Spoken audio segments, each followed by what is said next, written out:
Hello. Thanks for joining me. Thanks for attending this conference. And I'm hoping you can forgive the background and um, maybe not so good vocals, visuals. Anyways, let's just start.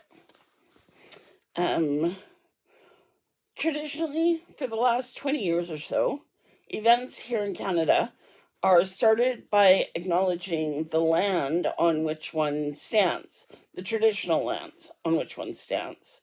So I am on the traditional territories of the Musqueam, Tsleil-Waututh, and Squamish peoples. I think given that we are, spread out throughout the whole country and beyond, we need to acknowledge that only identifying land isn't really going to do anything. What we need to do is admit that Canada is a colonialist country and that traditional territory is a not so subtle code for stolen land. We have a racist history that created racist institutions, as well as something called the Indian Act. And if you don't know what that is, I greatly encourage you to learn about it and look into it. Because a lot of laws and systems that govern us to this day are from that act. And that document just drips with racism and colonialism. Unfortunately, Indigenous women go murdered and missing at much higher rates than other people groups in the country. Residential schools and the 70s scoop are all parts of Canadian history aimed at eliminating the beauty, diversity, and lives of the rightful caretakers of this land.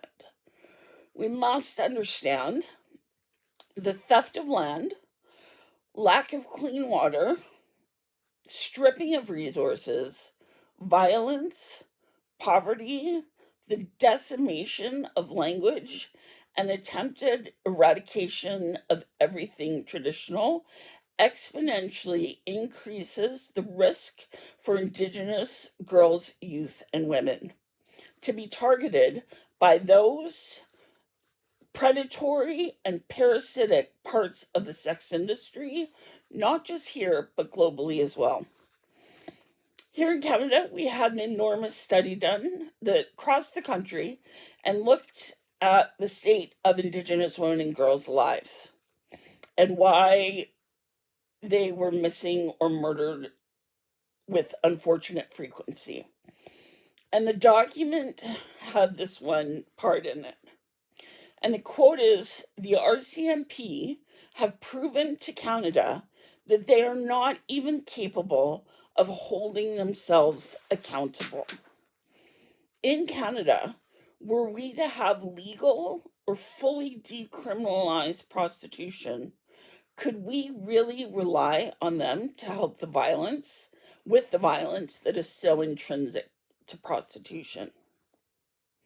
If we pull back and use a global lens, issues like environmental instability and war create other ideal crises where traffickers can just swoop in, sometimes using hope of something better, or often just grabbing whomever they want. When I was sitting on an international survivors advisory council, it was when the war in the Ukraine had just started. And it was horrifying how quickly traffickers swooped in with either promises or brute force. Do you know where those victims were quickly taken to? Any guess? Anywhere in Europe where prostitution was legalized or fully decriminalized. So those are some pretty big truths in my simple presentation. But all those truths bump up against what we're going to talk to. So we're not totally abandoning them. I'm just going to quickly mention my vernacular. I find it awkward to use words that were not even thought of when my exploitation was happening. So if I say pimp, I mean trafficker, driver, security. And sex trafficking is prostitution. It's the end result of trafficking. I use prostituted person or exploited person and prostitution because the images that those words bring up in your mind are the images I want to come up. When discussing Johns or punters, I will never call them customers. They're men who buy sex or buyers. I do not support a sanitized version of the sex industry that is being spoon-fed to people right now. So, while I believe women should use whatever words they are comfortable with, you will never hear me using the word sex worker in my lexicon. It just doesn't make sense to me. So women being pitted against one another in the discussion and analysis of prostitution is nothing new.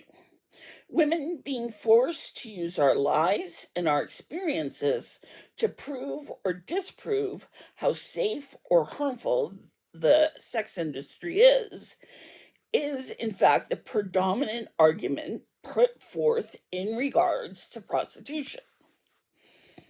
And some of those arguments could sound progressive, maybe compassionate.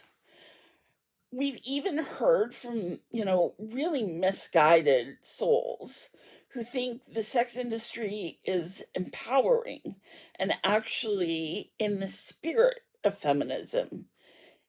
It's not. It's actually the death knell for feminism. That fluffy catering to patriarchy, thinking it's being subversive and beating men at their own game is not any kind of feminism. That's just called giving it. Radical feminism, the kind that requires change for the greater good, is how women could stop being pitted against each other. It ties women together in the struggle. It's not just about individual choice. It's about what is happening to my sister on the other side of the globe, whom I will never meet, but I'm tied to, because both of our lives can be changed for the better if I do what I can from my more privileged space. So, have you noticed who is kind of hiding in this discourse? In fact, in my presentation so far, we are 4 or 5 pages in, and really not once have I spoken about them, even though they truly are the stars of the show. And that is men. The overwhelming majority of people who pay for their orgasm. Thinking money can get them absolutely whatever they want because they don't like or are not used to being told no. I think for some, they think it abdicates them of any responsibility for the harm they are about to inflict on the person in front of them, and also their role in trafficking, pimping, organized crime, all of it, all the cogs in the wheel that make up sex industry. Men's orgasms should not be allowed to dictate women and girls' oppression or impede our right to equality. So let's stop letting them hide in the shadows. I know men have created and worked very hard at creating, straw man arguments about themselves, that they are just poor, misunderstood souls. And if they cannot pay for sex, what on earth are they going to do, right? So some classic arguments are men who buy sex are just lonely. I get lonely, I call a friend. their spouse has cancer or some other very tragic illness, and they are lonely and in need of a connection. If she's really that sick and she's dying, don't you think she needs a connection as well? When my sister was dying of cancer, I spent every minute I could with her or talking to her. Or they say their wives just don't do what they want to sexually. Maybe you should learn communication skills and discuss things with your wives. And my personal favorite is they just want to talk. They just need someone to talk to. Hire a therapist. It's cheaper, and they are actually trained at dealing with issues. And on it goes. And the men are almost always poor victims or seen as deserving of this coddling. And usually the women are seen as menaces to society, although that has been changing in the last while. The money they use is like some gratuity for having his narcissistic sexual demand being met. Men thinking that they can buy sex shows just how little they think of women and girls, and how deep the equality divide actually is. So, random fact about me. I'm a bit of a news nerd. Love watching it, love reading about it, love National Geographic, all of that. However, since 2013, I've also added reading law and policy to that list. More often than not, however, I generally end up spending more time in a dictionary, stretching my grade 6 education as far as it will possibly go to try and understand all these things. But I want to share with you the preamble of Canada's prostitution laws that are collectively called PSEPA, Protection of Communities and Exploited Persons Act. And then we'll discuss how we got them. We'll kind of start at the end and work our ways to the beginning.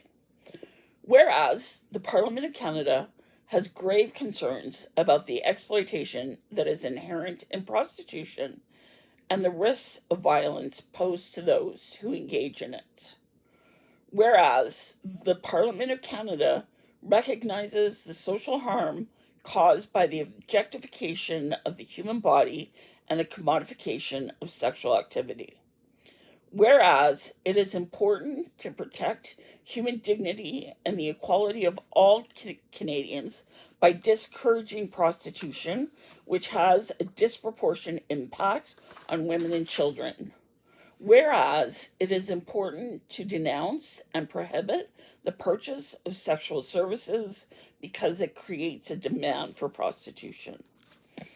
Whereas it is important to continue to denounce and prohibit the procurement of persons for the purpose of prostitution and the development of economic interests in the exploitation of the prostitution of others, as well as the commercialization and institutionalization of prostitution. Whereas the Parliament of Canada wishes to encourage those who engage in prostitution to report incidents of violence and to leave prostitution. And whereas the Parliament of Canada is committed to protecting communities from the harms associated with prostitution. So the Senate and House of Commons of Canada enacts as follows, and then the laws would come. But I think the preamble is a really hopeful piece of the legislation. Here in Canada, our prostitution laws were a hodgepodge of laws that had been patchwork together over the years, mostly exclusively dealing with those being prostituted and restricting and interfering with their movement as the solution. Again, no real discussion of men. A lawyer in 2012-2013 decided he wanted to challenge Canada's prostitution laws. So he found 3 women with histories in the sex industry, current and former, and they challenged our laws as a violation of some of their charter rights. In what is now called the Bedford decision, Canada's Supreme Court said, in fact, some laws were in conflict with Canada's Constitution, and they gave the government a year to rectify this. So, a solution needed to be tabled by December 2014.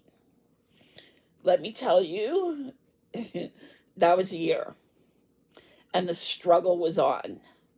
We were up against a stopwatch that had no pause and no reset function. It was a hard year. It required 150% from everyone, and those who could not give 150% but still needed to be at the table were supported by women, because women do best when we hold space for each other, because it benefits all of us. So it was a year for me and many others of being away from home more often than not, to be in Canada's capital, in which, I mean, it's a 5.5 hour flight for me. It was a year of sometimes working with groups that you may not see eye to eye on other issues, but did on this. We needed to get politicians to understand why this was such an important topic, why, when the bill came up to vote into being a law, they needed to see prostitution for the toxic soup that it is. It was a year of having lunches on Parliament Hill. Let me tell you, nothing gets senators, MPs, and their staff to a meeting by catering it. And we would have standing room only, which was phenomenal. It was a year of written submissions, spoken testimony, press conferences, going around Parliament talking to every MP and MP staff who would give us time. And time again, when we said we were here to discuss the real problem, which is the demand for paid sex, and laid out what the Nordic model of law goals were, you could see sometimes actually the shift. The asymmetrical approach to decriminalize those being sold and criminalizing the buyers made sense, because prostitution thrives on everything society as a whole is trying to fight: sexism, racism, poverty, addiction, patriarchy, the foster care system, and so many other issues. And as a somewhat progressive country, it is far better to work towards the end of prostitution rather than trying to institutionalize it, while also strengthening our social safety nets. We spoke of the harm being glossed over as if it was inevitable, and that is not acceptable. It's not acceptable for men to purchase sex acts. There is no reason the sex industry needs to exist in an egalitarian society. In talking to politicians, it was clear they did want the best for those being prostituted. But too often, they thought the solution would be harm reduction. And I would put to you that harm reduction cannot be applied to this issue as a solution. At best, it is merely a stopgap effort. Harm reduction was created for substance abuse. You can't hurt cocaine or meth or heroin. You can hurt a woman. You can kill a woman. All the condoms, lube, bad date sheets, and trying to end stigma at best can only temporarily help women. We can give women what they need in the moment while still playing the long game of ending this form of sexual exploitation. They are not mutually exclusive. There is also the falsehood that it is stigma that is harming those in the sex industry. And all I have to say to that is it was never stigma that beat, raped, and killed some of my friends, myself, and others. It was men. And it was never the location we were in that made it unsafe. It was the man we were in that location with that made it unsafe. So the solution seems obvious: change male behavior and hold them accountable for their actions. But this was a radical notion for some. Clearly, so many had not thought about this or had just bought into the stereotypes without really thinking them out. Changing attitude is hard to do, absolutely, but that does not mean you don't try. In that year, we won. Let the champagne flow and let us party for a day. Unfortunately, the government was voted out shortly thereafter, after we got the law. But two of the crucial things that Sweden did when they passed the law, which is public education, police education, crown council education, we didn't have that. Sweden also poured a lot of financial resources to the organizations that were working with the women to exit, and actually gave it to the women, the financial resources to the women themselves to help them empower themselves. So our tasks now are making sure the law stays in place while getting police and crown council sorry on board, which is a monumental task. But this government has laid out a plan for a more equal and a safer Canada. And as my grandma would always say, let's hold their feet to the fire and let's get her done. Thank you very much for joining me. Sorry for the coughing. I hope the rest of your day is great. All the best.